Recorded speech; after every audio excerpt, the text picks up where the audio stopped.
My dear students, welcome to Shiksha lift. तो चलिए आज एक नए चैप्टर की ओर चलते हैं जिसका नाम है सांख्यिकी स्टैटिक्स, जो कि एक न्यू चैप्टर है और एग्ज़ाम पॉइंट ऑफ व्यू से ये चैप्टर बहुत ही ज़्यादा इम्पोर्टेंट है, जो कि चैप्टर नंबर 14 है। चैप्टर नंबर 14 यानी कि 14 है सांख्यिकी। तो चलिए इस चैप्टर में क्या है ना, हमें 4 चीज़ पढ़ना है। कितने चीज़? 4 चीज़।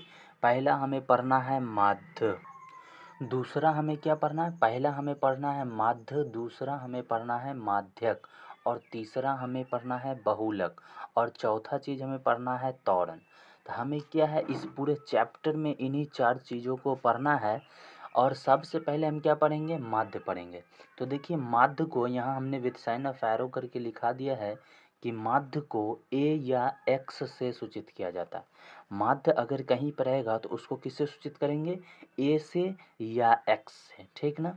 अब एक सवाल और आता है कि माध्य बनाने के लिए हमें किस किस चीज़ों की ज़रूरत होती? तो माध्य बनाने के लिए हमें जो है ना 4 चीज़ों की आवश्यकता होती। कितनी चीज़ों की? 4 चीज़ों की। नंबर 1 वर्ग अंतराल की ज़रूरत होती है, नंबर 2 वर्ग चिन्ह की ज़रूरत होती है, नंबर 3 बारंबारता की ज़रूरत होती है, और नंबर 4 एफ का ज़रूरत होता है। ठीक, तो ये 4 चीज़ों का ज़रूरत होता है किस लिए? हमें माध्य बनाने के लिए। अगर हमको माध्य बनाना है, माध्य निकालना है कोई से क्वेश्चन का, तो हमें ये चारों चीज़ पता होगा ना, तभी हम माध्य निकाल सकते हैं। तो इसमें सबसे पहला आता है वर्ग अंतराल। तो देखिए हम देखते हैं कि वर्ग अंतराल जो होता है ना, वो 2 तरह का होता है। एक समावेशिक विधि का होता है वर्ग अंतराल, एक अपवर्जी विधि का होता है। कितना होता है? 2 वर्ग अंतराल होता है, एक समावेशिक विधि का, एक अपवर्जी विधि का। ठीक, तो यहाँ आगे देखते हैं कि समावेशिक विधि है क्या। तो यहाँ हमने क्या लिखा है कि समावेशिक विधि, इस विधि से हिसाब नहीं बनता। इस विधि से क्या होता है? हिसाब नहीं बनता। तो इसमें जो 2 विधि है ना वर्ग अंतराल का, एक समावेशिक विधि, एक अपवर्जी विधि।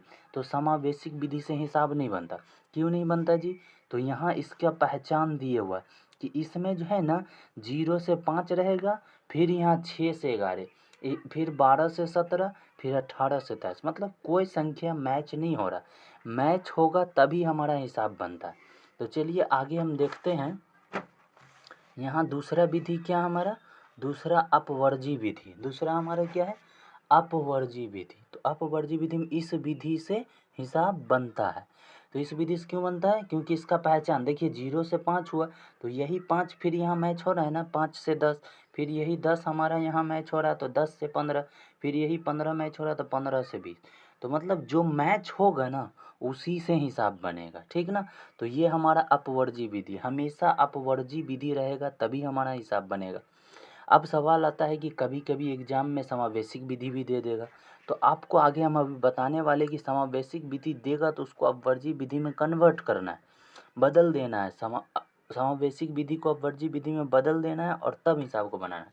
तो देखिए वर्ग अंतराल जो होता है, इसमें जो ये 0 से 5 दिए हुआ है, 5 से 10 दिए हुआ है, 10 से 15, 15 से 20 दिए हुआ है, ये क्या है? ये जो है 0 से जो 5 हुआ ना, तो 0 हमारा निम्न सीमा हो गया और 5 हमारा क्या हो गया? उच्च सीमा हो गया। ठीक, अब फिर 5 यहाँ आया तो 5 यहाँ, मतलब इधर साइड जो भी रहेगा, इधर साइड हमारा जो भी रहेगा वो हमारा क्या होगा? निम्न सीमा होगा, और इधर साइड जो भी रहेगा उच्च सीमा होगा। तो यहाँ देखिए ऊपर ये सारा हमारा क्या है? निम्न सीमा है, और ये सारा हमारा उच्च सीमा है, ठीक ना। तो हमारा क्या होता है? ये निम्न सीमा, ये उच्च सीमा, ये निम्न सीमा, ये उच्च सीमा, ये निम्न सीमा, ये उच्च सीमा, ये निम्न सीमा, ये उच्च सीमा। तो यही होता है। अब हम चलिए देखते हैं कि समावेशिक विधि से अपवर्जी विधि में बदलने का नियम क्या है। तो देखिए हमने लिख दिया समावेशिक विधि से अपवर्जी विधि में बदलने का नियम। नियम क्या है? नियम एक ही है। नियम यहाँ ये है कि समावेशिक विधि जो है ना, निम्न सीमा हमारा ये था, ठीक। निम्न सीमा में 0.5 घटा दिया जाता है और उच्च सीमा में 0.5 जोड़ दिया जाता है। मतलब ये जो हमारा निम्न सीमा है इसमें 0.5 घटा देंगे इस सब में, और ये जो हमारा उच्च सीमा है इसमें 0.5 जोड़ देंगे। मतलब निम्न सीमा में 0.5 घटाएंगे इस सब में और इसमें जोड़ेंगे, तो ये हमारा एक दूसरे से मैच हो जाएगा। ये तो सही दिए हुआ, इधर पीछे हमने दिखाया था, देखिए यहाँ ये जो है हमारा नहीं मैच हो रहा ना समावेशिक विधि, तो इसको अब वर्जी में हमको बदलना है। तो चलिए हमने क्या किया, इसी को लिख लिया। ठीक, तो यहाँ देखिए समावेशिक विधि हमारा दिया हुआ 0 से 5, 6 से 11, 12 से 17, 18 से 27 नहीं ना मैच हो रहा है। तो नहीं मैच होने के लिए हम क्या करेंगे ना, जैसे 0 है तो इसमें क्या करना है, 0.5 घटाना था। 0 माइनस 0.5, तो 0 में माइनस 0.5 कुछ नहीं घटा, तो ये 0.5 हो गया। ठीक, ये कितना हो गया 0.5, तो यहाँ हमारा 0.5 आ गया। अब कहता उच्च सीमा में 0.5 जोड़ दीजिए, तब 5 है प्लस 0.5 इसमें जोड़ेंगे तो 0 में 5 जुड़ा तो 5 हो गया, और दशमलव यहाँ कुछ नहीं है तो 5, तो 5.5 हो गया। देखिए आ गया ना, है ना 5.5।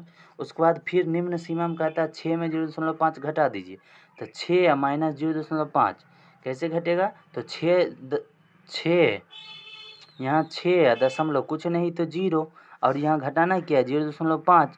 अब 0 में से तो 5 घटेगा नहीं, तो एक इधर से पैंचा लेंगे, 10 में से 5 गया 5, ये 6 एक इसको दे दिया तो बच गया 5, तो 5.5 आया। तो देखिए यहाँ 6 के जगह पर कितना आया, 6 के जगह पर 5.5 आ गया ना।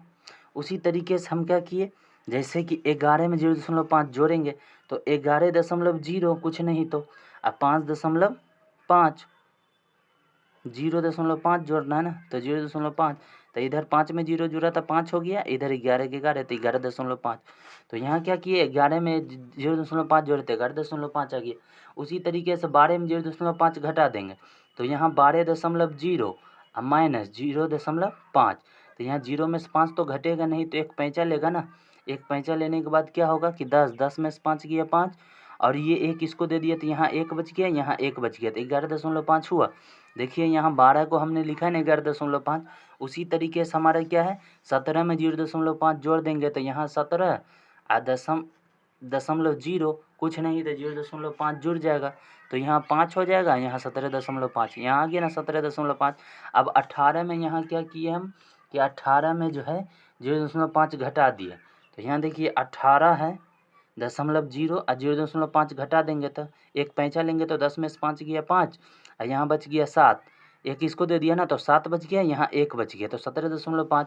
देखिए यहाँ 18 बन गया ना 17.5, यहाँ 23, यहाँ 23 में क्या करेंगे 23.0 है, तो इसमें 0.5 जोड़ देंगे, तो 0 में 5 जुड़ा तो 5 हो गया, 23.5 हो गया।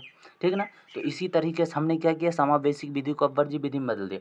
जब भी आपको एग्जाम में ऐसा क्वेश्चन दिया रहे ना, तो आपको क्या करना है, समावेशिक विधि को अपवर्ज्य विधि में बदल करके तभी से आपको बताना है। तो अभी थ्योरी इस चैप्टर का और बचा हुआ है, ये पार्ट 1 है थ्योरी का। तो आज के लिए इतना ही रखेंगे, उम्मीद है आपको समझ में आया होगा। आप नियम रूल को याद करिए, याद करने के बाद आपको हिसाब अच्छी तरीके से समझ में आएगा। तो आज के लिए इतना ही, थैंक्स फॉर वॉचिंग।